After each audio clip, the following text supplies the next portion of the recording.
Hospital MS جو آغا توحید صاحب ہیں، ان کا پچھلے دنوں میں اسٹرائک چل رہی تھی کہ درجہ چہارم کے ملازمین کو 6-7 منتھ سے تنخواہیں نہیں مل رہی تھیں، تو اس کے حوالے سے میں پوچھنا چاہوں گا ان کا یہ مسئلہ حل ہوا ہے یا نہیں ہوا؟ بیچارے وہ کس طرح سے اپنی زندگی گزار رہے ہیں؟ شکریہ ڈاکٹر صاحب، یہ آپ نے سوال کیا بہت ہی اہم ہے، اور اس سوال کے بارے میں ڈیلی ویجز کے جو ملازمین ہیں نا، مجھے کشمیر اور ملک پاکستان کے مختلف صوبوں سے جو ہے نا بار بار ٹیلی فون آتے ہیں، اور ڈیلی ویجز جو ملازمین ہیں وہ بہت پریشان ہیں۔ اور ہمارے ضلع رحیمیہ خاں کے اندر شیخ زاید ہسپتال کے ملازمین ہیں تو 8 مہینے تک سخت سردی اور سخت گرمی کے حالات کے اندر انہوں نے سڑکوں کے اوپر سٹرائک کی، لیکن بدقسمتی سے ان کی کوئی بھی داد رسی نہیں ہوتی رہی۔ بالآخر حکومت نے یہ یقین دہانی کرائی ہے کہ مارچ تک جو ہے ہم جو ملازمین ہیں ان کو کنفرم کریں گے اور پرماننٹ انشاءاللہ تعالیٰ ان کو جو بھی فیسلٹیز ہیں وہ مہیا کریں گے۔ تو ڈاکٹر صاحب میں یہ چاہتا ہوں کہ حکومت کو چاہیے کہ ایک آدمی اس کی 10 سال سروس ہو چکی ہے، ڈیلی ویجز پہ اپنے ادارے کی خدمت کر رہا ہے،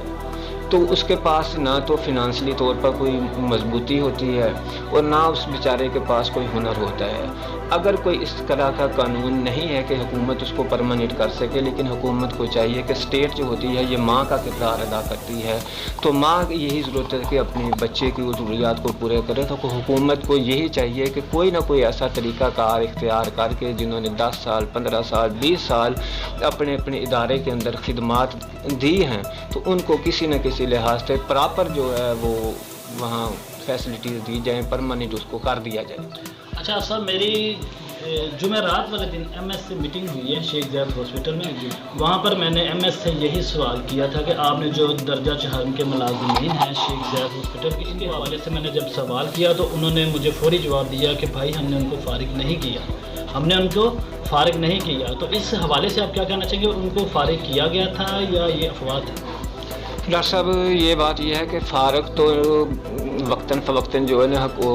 MSF کی طرف سے جو ہے ان کو بار بار یہی کہا جاتا ہے کہ آپ ہماری طرف سے ڈسچارج ہو چکے ہیں، آپ ڈیلی ویجز پہ ہیں اور آپ کا ادارے کے اندر کوئی بھی اب حق نہیں ہے۔ لیکن جس وقت وہ سٹرائک کرتے ہیں، سٹرائک کے بعد جو ہے وہ حکومت کی طرف سے یا انتظامیہ کی طرف سے ان کے ساتھ مذاکرات کیے جاتے ہیں، لیکن بہرحال MS کی طرف سے اور دوسرے جو ہے انتظامیہ کی طرف سے یقین دہانی کرائی گئی ہے کہ جو رولز کے مطابق ملازمین پورے اترتے ہیں، جن کے کوائف جو ہیں وہ پورے ہیں، تو انشاءاللہ تعالیٰ ہم ان کو پرماننٹ کریں گے۔ تو ڈاکٹر صاحب میں تو یہی کروں گا کہ جو پورے اترتے ہیں ان کو بھی حکومت پرماننٹ کرے،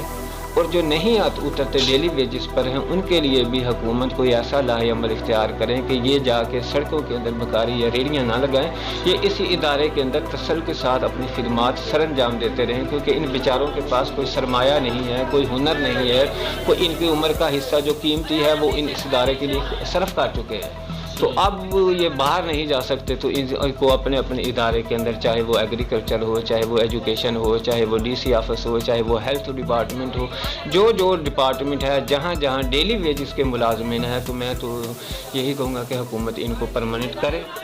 اگر حکومت ان کو پرماننٹ کر کے وہ فیسلٹیز پینشن وغیرہ نہیں دے سکتی، کوئی ان کے اوپر آبجیکشن آتا ہے، تب بھی ان کے لیے حکومت کوئی ایسا لاہے عمل تیار کرے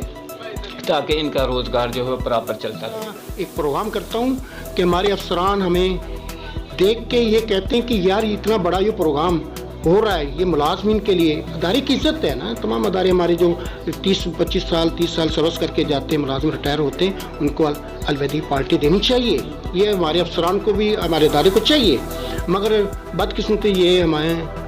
نہیں ہو رہا۔ الحمدللہ ہم 4-5 سال سے یہ پروگرام کر رہے ہیں اور بہت اچھے کر رہے ہیں، اور اس پروگرام کو ہمارے افسران اپریشیٹ کرتے ہیں، ملازمین میں آپس میں کوارڈینیشن پیدا ہوتا ہے افسروں اور اہلکاروں میں، تو یہ چیزیں ہونی چاہیے۔ تو آپ لوگوں کا بے حد شکریہ ادا کرتا ہوں کہ آپ لوگوں نے ہمارے اس پروگرام کو ہائی لائٹ کیا، تو یہ ہمارے جتنے بھی ہیں انشاءاللہ ہمارے لیا سے، گجرانوالہ سے اور راجن پور سے اور ادھر سے کوٹدو سے، تو یہ ملازم ہمارے عہدیدار ہیں، تو ان کو لیے ہم نے یہ پروگرام ارینج کیا، تو بڑی خوشی محسوس ہو رہی ہے۔ تو الحمدللہ ہم ایسے پروگرام کرتے رہیں گے اور کوشش کریں گے ہم پورے پاکستان میں ایسے ملازمین کو اکٹھا کر کے چھٹی والے دن ان سے آپس میں ان کے مسائل کو مل جل کے حل کرنے کی۔ حافظ صاحب، آپ یہ بتائیں کہ آپ کو یہ کیسے خیال آیا آپ کے دل میں کہ میں ان کی آواز بنوں درجہ چہارم کی؟ ڈاکٹر صاحب عرض یہ ہے کہ خیال جب اس وقت انسان کسی چیز میں محرومی کا شکار ہوتا ہے نا،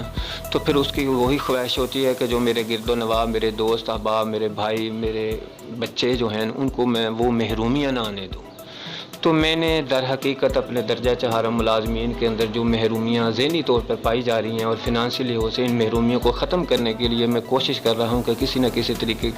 سے اس طبقے کے اندر خود اعتمادی پیدا ہو جائے۔ جس وقت ان کے اندر خود اعتمادی پیدا ہو جائے گی تو پھر یہ اپنے افسران سے بھی بات کر لیں گے، اپنے حقوق کے لیے بھی جو ہے وہ جہاں کہیں بھی ان کو جانا پڑے گا تو یہ خود بخود جا سکتے ہیں۔ تو اس وجہ سے یہ میرے اندر احساس پیدا ہوا کہ ان کی ضرورت یہی ہے کہ ان کو اچھی سے اچھی فیسلٹیز دی جائیں، اچھی سی اچھی دعوتوں جگہ پہ ان کا دعوت کا ارینجمنٹ کیا جائے۔